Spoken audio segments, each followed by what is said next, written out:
សួស្តីអ្នកទាំងអស់គ្នាថ្ងៃនេះខ្ញុំមក review អំពីដៃរ៉េរបស់កង្ហាពេលដាក់ទៅកង្ហារបស់យើងអាចរ៉េឆ្វេងស្ដាំបានហើយដៃរ៉េដែលខ្ញុំយកមក review ថ្ងៃនេះគឺមានពីរប្រភេទគឺ3នេះគឺកំងមកពីចិនហើយមួយនេះគឺជាដៃរ៉េរបស់កង្ហាវៀតណាមដែលខ្ញុំដោះចេញមកពីកង្ហាវៀតណាមដៃរ៉េដែលកំងពីចិននេះមាន3ខ្នាតមានខ្នាត9សង់ទីម៉ែត្រ 9.5 សង់ទីម៉ែត្រហើយនិង10សង់ទីម៉ែត្រសម្រាប់ខ្នាតពណ៌វៀតណាមនេះវិញគឺប្រហែលជា 9.25 សង់ទីម៉ែត្រហើយបើតាមការចាប់អារម្មណ៍របស់ខ្ញុំចំពោះដៃរ៉េដែលកំងពីចិននេះគឺមានលក្ខណៈត្រង់ថាការចោះរុនរបស់វានេះគឺចោះរុនពីក្រោមឡើងទៅលើដូចគ្នាទាំងខាងដើមហើយនិងខាងចុង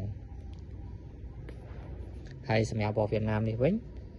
គឺមានលក្ខណៈចោះផ្ទុយគ្នាខាងដើមនេះគេចោះពីលើពីក្រោមទៅលើហើយខាងចុងនេះគេចោះពីលើមកក្រោមវិញ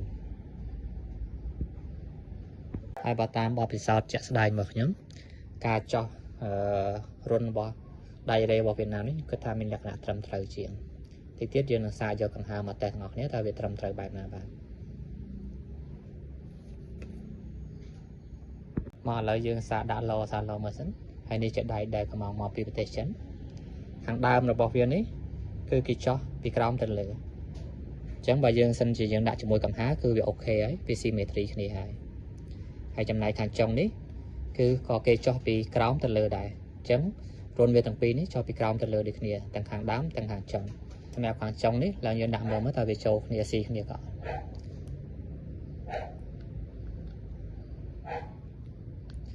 វាដាក់ទៅវាដាក់ចូលគ្នាហើយមើលទៅគឺវាអូខេហើយ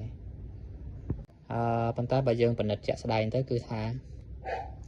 ថ្មិញរបស់វាដែលគេចោះមកហ្នឹងគឺវាឡើងលើអញ្ចឹងពេលដែលយើងដាក់ជាមួយនឹងជើង motor ray របស់យើងពេលដាក់ទៅវាអាចនឹងស៊ីជើង motor ray របស់យើងទៅថ្ងៃក្រោយហើយសារហ៊ុននេះវាគឺវាគៀកគ្នាខ្លាំងពេកហើយអាថ្មិញដែលវាវាយឡើងមកនេះថ្ងៃក្រោយទៅវាអាចធ្វើឲ្យ motor ray របស់យើងវាសឹកឬមកក៏វាបាក់ទៅថ្ងៃក្រោយបាន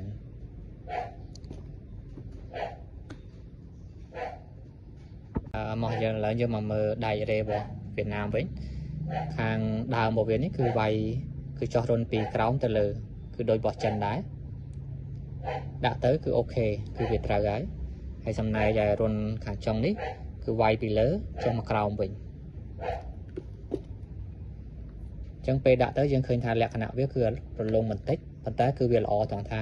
អាថ្មិញដៃដែលគេវាយចុះមកនេះវាចុះមកក្រោមអញ្ចឹងវាធ្វើឲ្យការស៊ីគ្នារវាង motor ray រវាងជើង motor ray និងដៃហ្នឹងគឺវាល្អ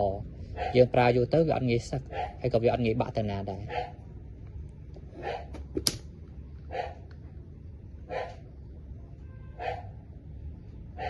អញ្ចឹងយើងនឹងសាកចាប់វាចូលទៅក្នុងកង្ហា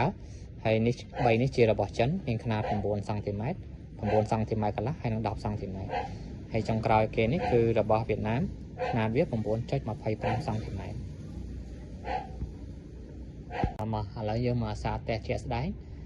ដៃរ៉េកង្ហាដែលខ្ញុំចាប់ចូលទៅនេះគឺខ្នាត9សង់ទីម៉ែត្រដែលយើងតេស្តទាំងអស់គ្នាមើល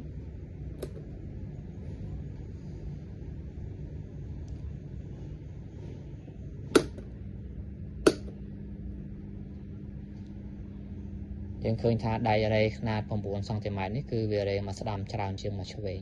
អញ្ចឹងវាស៊ីខាងស្ដាំច្រើនជាង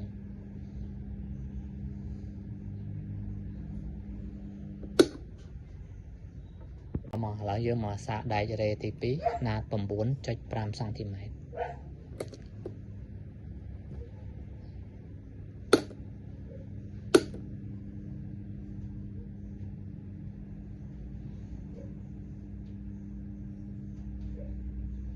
យើងឃើញថាដៃរ៉េនេះទាំងឆ្វេងទាំងស្ដាំស៊ីបានមិនល្មមហើយក៏វាមិនទៅឆ្វេងពេកក៏មិនទៅស្ដាំពេកដែរបើតាមមើលទៅគឺវាមុខវាមិនអាចរីកសាយធំបានទេគឺវាវិលបានគៀកនឹងឯង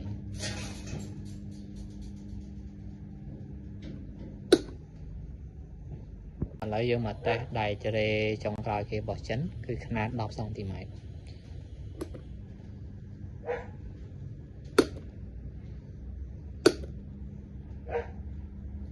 បើតាមមើល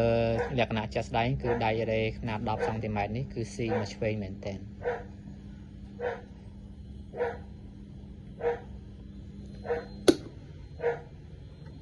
ឡើយយើងមកមើលដាច់រេចុងក្រោយគេរបស់វៀតណាមຂະຫນາດ 9.25 សង់ទីម៉ែត្រ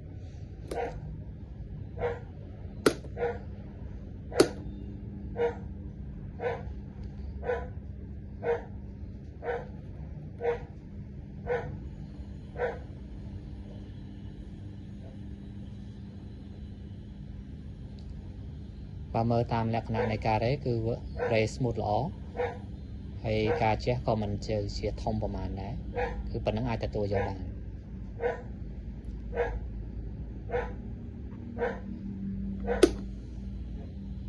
អញ្ចឹងយើងចុងក្រោយយើងមកដឹងពីតម្លៃរបស់វា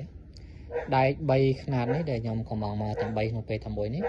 គឺ3នោះអស់តែ2ទៅ3កាក់ទេហើយសេវាដឹកនៅក្នុងប្រទេសចិននោះគឺអស់ប្រហែលជា1រៀល